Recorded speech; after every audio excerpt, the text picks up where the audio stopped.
Welcome to Wealth, Wisdom, and Insights. Today we're exploring a powerful book that could transform the way you live, work, and think. It's Essentialism, the Disciplined Pursuit of Less by Greg McKeown. In today's world, we're constantly bombarded by demands, more tasks, more meetings, more commitments. But is more really better? Greg McKeown argues that the answer is no. Instead, he shows us the path to more meaningful success. Doing less, but better. Essentialism is about making deliberate, thoughtful decisions to focus only on what truly matters. It's about rejecting the idea that we have to do everything and saying no to distractions so that we can say yes to the right things. This is the core idea of the book, and throughout this video we'll unpack this concept with powerful examples and actionable tips. First, the core of essentialism: less, but better. At its core, essentialism is about distinguishing the trivial many from the vital few. McKeown encourages us to regularly ask ourselves, what is essential? When we stop trying to do it all, we make space for what really matters. Take the story of an executive from Silicon Valley that McKeown shares. This executive was overwhelmed. He was constantly moving from one task to another, trying to please everyone. At one point, he realized he was losing sight of what truly mattered. He adopted the essentialist mindset and started rigorously prioritizing his time. He began saying no to unnecessary meetings, meaningless tasks, and even projects that didn't align with his core goals. The result? He became more effective, less stressed, and most importantly, he found time to focus on things that genuinely mattered in both his professional and personal life. The message here is clear. It's not about doing more things, it's about doing the right things. Next, think of Steve Jobs when he returned to Apple. The company had dozens of products, but Jobs slashed that number to just 4. His reasoning was simple. By focusing on fewer products, Apple could put all its energy into making those products the best in the world. Jobs' approach of doing less but better ultimately led to Apple's incredible resurgence. Here's an exercise. Write down everything you're currently involved in, your projects, commitments, even personal tasks. Then, ask yourself, is this truly essential to my goals and values? If not, it's time to start saying no. Remember, it's better to do a few things excellently than many things poorly. Second, the power of saying no, your greatest asset. Now, here's where essentialism becomes particularly powerful: learning the art of saying no. We often feel pressured to say yes to every request, fearing that we might offend others or miss out on an opportunity. But McKeown points out that saying no is one of the most empowering things you can do to protect your time and energy for what truly matters. McKeown gives a compelling real-life example of a time he failed to say no. After the birth of his daughter, he was invited to an important business meeting. Feeling obligated, he went. During the meeting, he realized he'd made the wrong choice. He had missed one of the most precious moments in his personal life, all because he didn't say no. This experience taught him that when we fail to say no, we allow others to determine our priorities, which can result in us losing control of our lives. Warren Buffett is another classic example. Buffett, one of the most successful investors of all time, attributes much of his success to his ability to say no. He's famously known for rejecting 99% of opportunities that come his way so he can focus on the few that really matter. His disciplined approach to decision-making has enabled him to build immense wealth by focusing on his best ideas rather than spreading himself too thin. Next time someone asks you to take on a new task or commitment, instead of automatically saying yes, pause and ask yourself, is this the best use of my time? If it's not aligned with your priorities, practice saying no gracefully.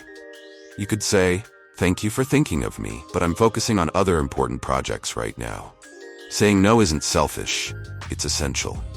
Third, the reality of trade-offs, choosing what to pursue. One of the central ideas in essentialism is the concept of trade-offs. McKeown emphasizes that essentialists understand that you can't do it all. Every decision to do something is also a decision not to do something else. McKeown shares the story of a young, ambitious entrepreneur who was constantly accepting new projects and opportunities. Over time, his performance began to slip, and he found himself on the edge of burnout. Finally, he adopted the essentialist mindset, recognizing that by saying yes to every project, he was saying no to his health, his relationships, and even the long-term success of his business. Once he started making deliberate trade-offs, choosing only the projects that aligned with his core goals, he found not only more success, but also more peace. We see this in nature too. Look at a tree in winter. It sheds its leaves, cutting off what's not essential to survive the cold. This allows it to focus all its energy on keeping its core alive. The tree understands in a way that survival requires trade-offs.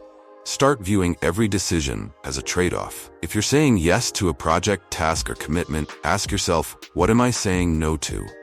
Make these trade-offs conscious rather than letting them happen by default. As McKeown writes, if you don't prioritize your life, someone else will. Fourth, the 90% rule. Focus on the top priorities. One of the most practical tools McKeown gives us is the 90% rule. When deciding whether to pursue something, ask yourself, does this score at least 90% in importance and value to me? If not, it's probably not worth your time or energy. Think of this like packing for a long trip. You can't take everything. So you ask yourself, what do I really need? You wouldn't bring something unless it's absolutely essential, right? The same principle applies to how you should manage your commitments. McKeown tells us to only pursue things that are a 9 or 10 on a scale of importance. If it's less than that, it's a no. Another example, consider how this applies in business. A manager could use the 90% rule to decide which meetings to attend. If the meeting doesn't score high in terms of its importance to the company's main objectives, it's a waste of time.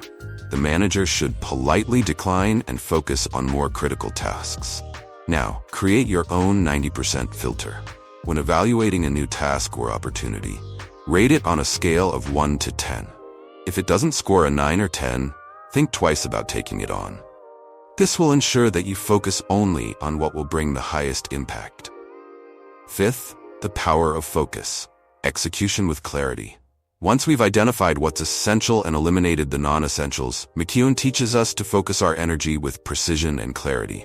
Execution becomes simpler because we are no longer distracted by trivial tasks. McKeown tells the story of a CEO who, after embracing essentialism, blocked out time on his calendar each day for deep work. During this time, he would work on one high-priority task, free from interruptions. This daily habit helped him accomplish more in less time. By dedicating focused time to his most important work, he saw a significant improvement in both his personal productivity and the success of his company.